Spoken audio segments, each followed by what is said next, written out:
Good morning. This is John from the Springs Mennonite Church. It's a wonderful day, a great day in this season just before Christmas as we come to the end of the first week of December.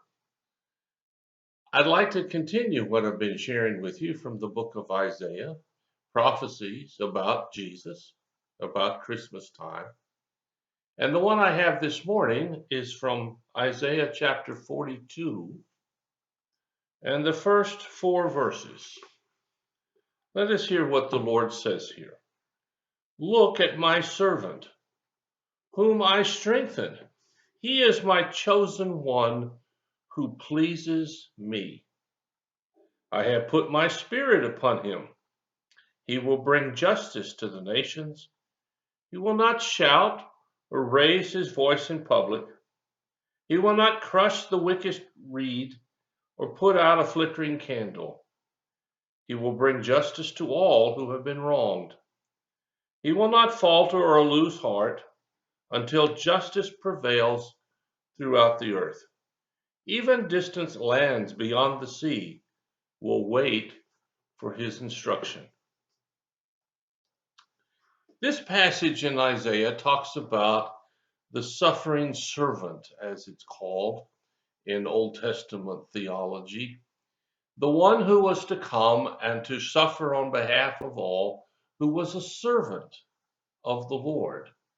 Now, when we use the word servant, we think of someone who is beneath us, perhaps, someone who is lesser than. And this passage is talking about something very, very different from that. This is the servant of the Lord, the one who comes to do the will of God. And it says here that he is my chosen one who pleases me.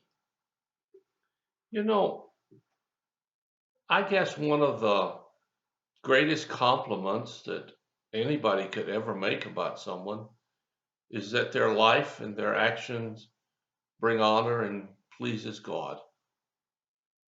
I don't know when you look at your life how you evaluate it, how you think about it. I don't know how you measure it, whether you measured up or you failed.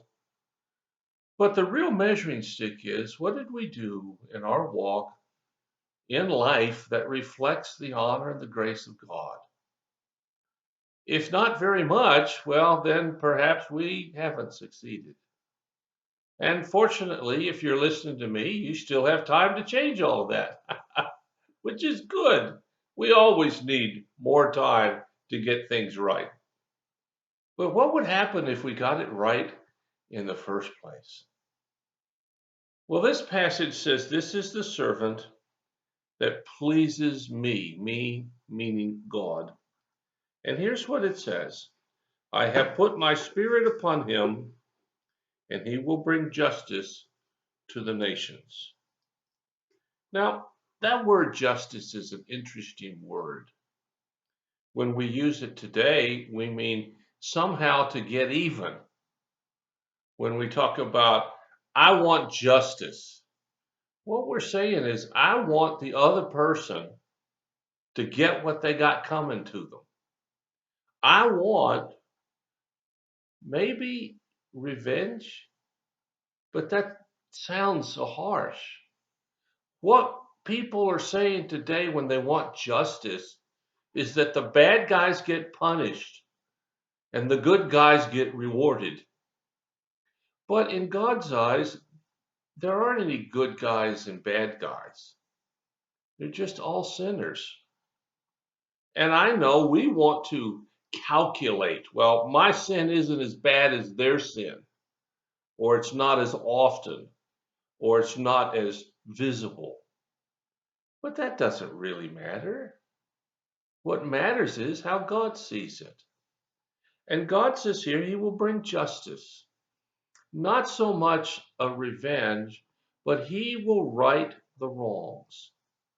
Now, unfortunately, most of us want to right the wrong ourselves. I know, I've been there.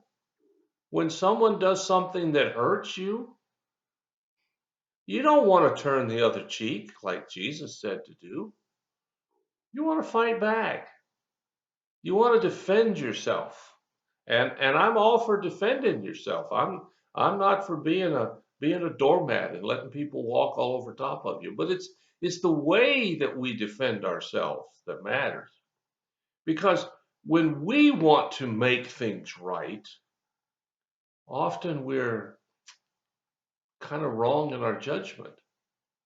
I mean, we don't know it all. I don't know why somebody does something. I can see what they did, but I don't know why. I can't read their minds. But God knows why. And it's that why that He wants to make right. So let's look a little deeper here. It says, He will not shout or raise his voice in public. Now, recently we've had a lot of protests.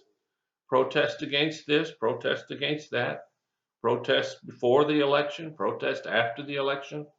And as near as I can tell, there aren't many people who are not raising their voice in public. It's as though the louder we shout, the more right we must be. And that never makes sense. That means all the big guys get to win, and all the little guys have to do without. That doesn't make sense. And it says here that the servant will not shout or raise his voice in public. As far as we know from the scriptures, Jesus never raised his voice in anger. Oh, I know there's this story in the temple where he drove out the money changers. And I'm not real sure what happened there.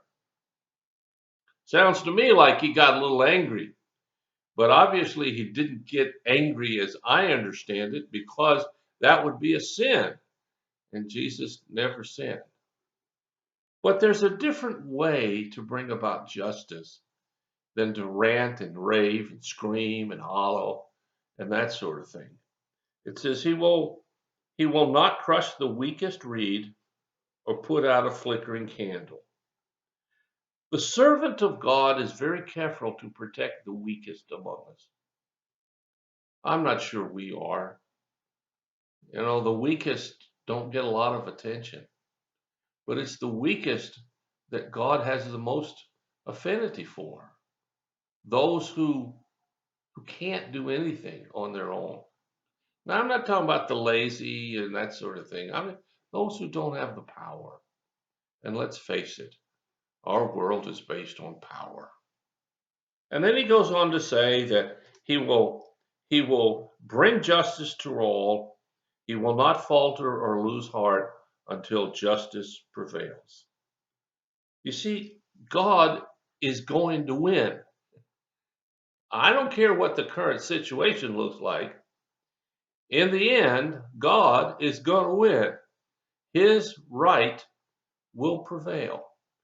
Now, maybe we have to do something to not to help make it happen, but to make sure we're not in the way of that happening. Maybe we have to get out of the way. Maybe we have to put our own interests aside. I don't know how all of that works, but I do know this, that when you're hurt and when justice isn't happening, God will prevail.